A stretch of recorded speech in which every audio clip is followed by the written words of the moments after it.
Hello friends out there, how are you today? It is a wonderful Wednesday and it's been a busy Wednesday around here for us. So I'm going to see who is available to hop on real quick and chat with me. Maybe you're on your way home from work. Maybe you're just hanging out. Hey guys. Hey Kelly, what's up girl? Oh, hey Becky. Hey Stephanie. How's it going? All right, happy Wednesday.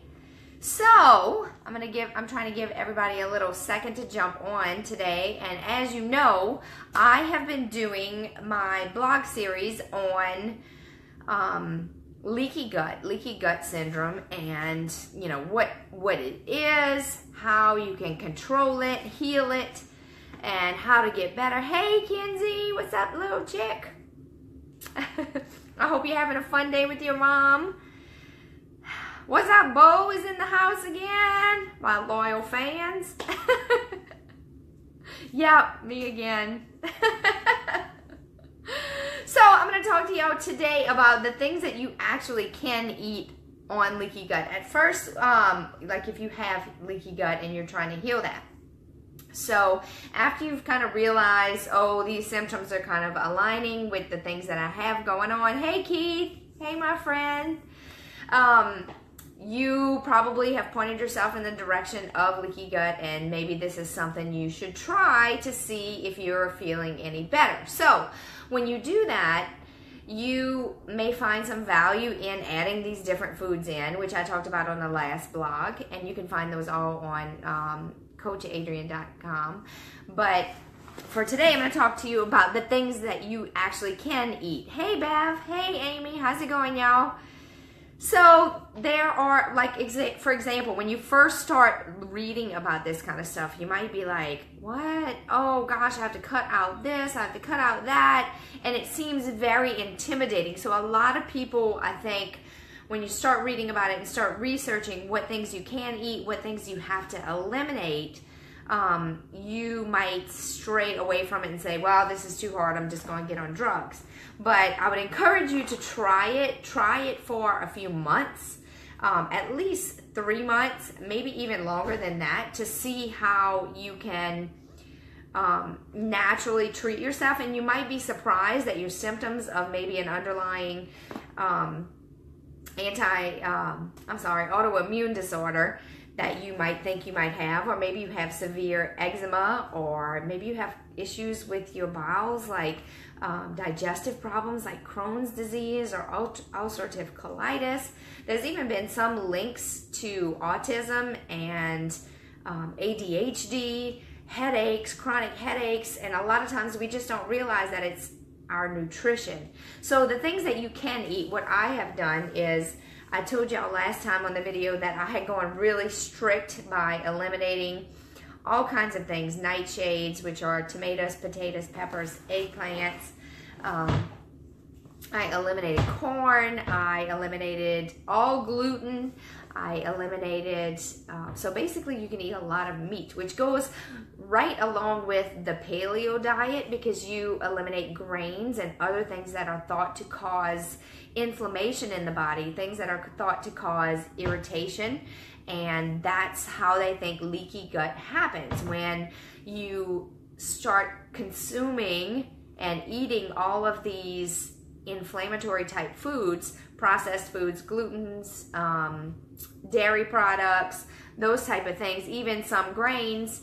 They will irritate the lining in your stomach. They irritate the walls of your intestine, which is where the term leaky gut comes from. And you can read a little bit about that more in the first couple of blogs that I did with this series. So what I do is I mainly eat fruits and vegetables. I try to eat as many raw things as possible, because raw foods have and I'm not talking about raw fish or raw meat. I'm talking about fruits and vegetables that are not cooked, because they have natural nutrients and phytonutrients and probiotics and those kind of things that actually go to heal your body. They go where they're needed and help your body to repair itself, help your cells repair damage. So if you're sick, you probably should be eating lots of healthy fruits and vegetables right now. And you can eat meat. I'm not a big fan of a whole lot of meat, which is funny because I was raised in a family of butchers, you know, Varon sausage, y'all, what? So that's my family, and we had steak every Saturday night, and we ate a lot of fried seafood. It was our tradition to go to Emails, a local seafood restaurant, every Friday night. And Saturdays we had steak night. So, you know, being in South Louisiana, changing your diet is huge, because this is the way we were raised. This, you know, it's a comfort thing. It's how we show love. But sometimes you have to just tweak things for your own health. And the number one thing that you should try to eliminate is gluten. So I'm not going to talk to you too much about things that you eliminated, because I already covered that in another blog and a video. But I really want to talk to you mostly about the things that you are allowed to eat. So Stephanie says raw vegetables, and I know Stephanie sometimes has texture issues with mushy foods, so she likes them raw, she likes them crunchy, and she's even learned how to cook them to where they are still crunchy. It's some different things. Let's see, Keith posted something about a great input to help get out of the rut problems with the leaky gut. Garlic every day, raw onions. Yes, thank you, Keith. I appreciate you so much.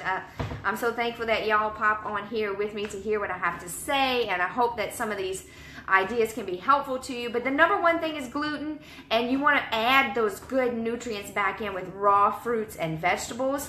I'm not saying go overdo it and eat like 6 bananas a day, because as you know, those are very high glycemic. They have a lot of sugar content, so they spike your insulin. So you want to kind of keep those at a minimum, but eat lower glycemic foods.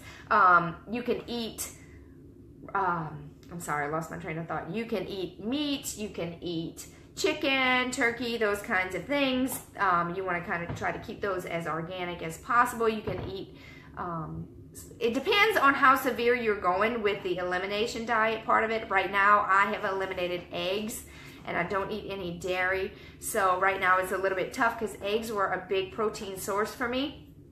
So I've had to turn to things like salmon and fish and shrimp, and I eat a lot of those things. So Beverly makes a good point right now. She says she eats, the basic point is to eat a lot of whole foods. So things that are not processed, you want to stay away from, and you want to make sure that you're incorporating those whole nutrients in your diet. So those big macros and micro, you'll get those micronutrients, aka the vitamins and minerals.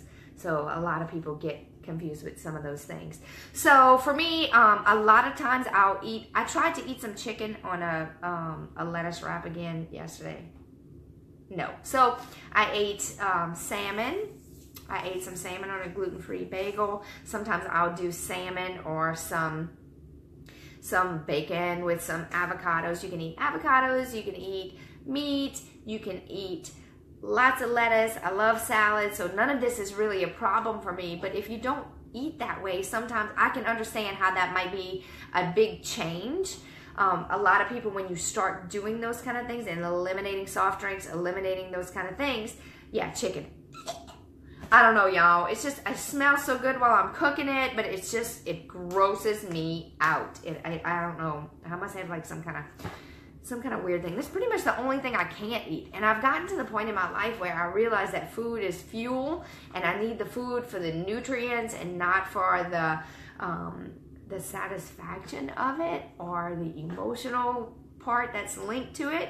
So things like cauliflower, you can make cauliflower rice. I do a lot of roasted vegetables. I do a lot of stir fry. I do things with fermented foods. So you might see me post about kimchi.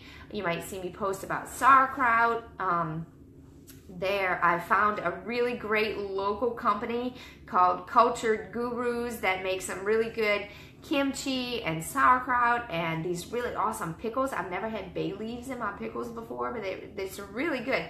So those kind of things help heal your gut, things like kombucha, fermented stuff. But if you start eating this way, I guarantee you're going to feel a change. You'll probably drop some weight. You may even feel more energetic. I don't know why that's happening. You may even feel more energetic. I notice I have a whole lot less joint pain, and I'm sleeping better. I feel more rested. I've even cut out nuts for the time being. But the extreme part that I'm talking about for myself, you really only have to do that for maybe about a month or so.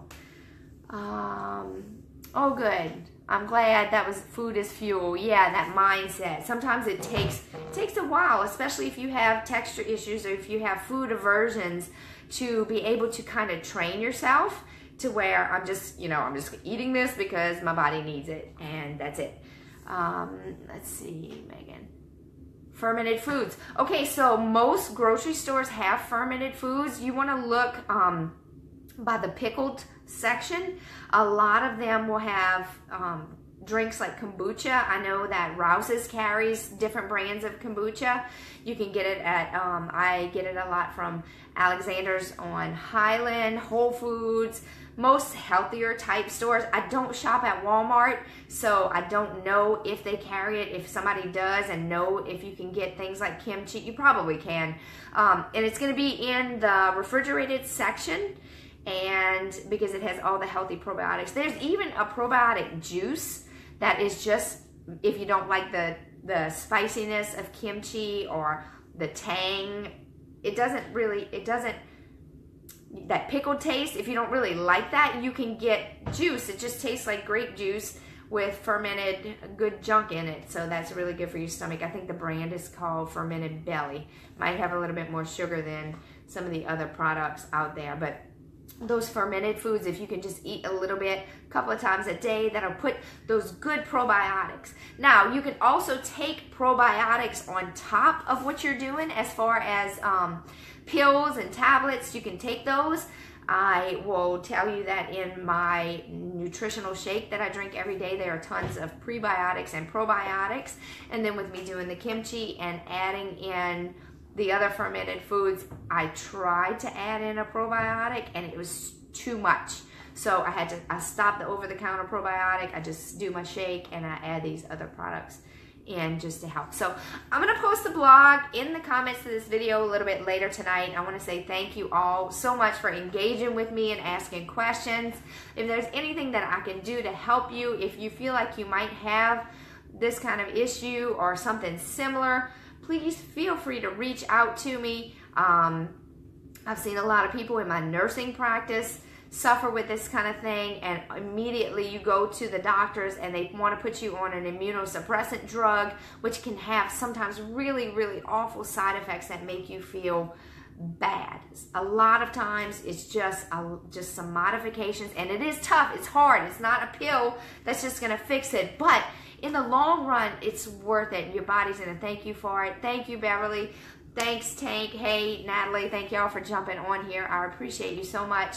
If you have questions, send me a message, and I will post a link to the blog later. I'm happy to help you any way that I can as I'm going through this journey myself. So I appreciate y'all. If you find some value in this, you're welcome to share it with your friends, and you can also check out the other information that I posted on the blog about what leaky gut is, how to get started with that, and I'm going to put some recipes and some things that you can actually eat inside this blog. So yeah, hey Tank. Okay, awesome. We can definitely collaborate. Shoot me a message and let's get together and start working on that. All right, dude. Thank y'all. I appreciate you. Bye.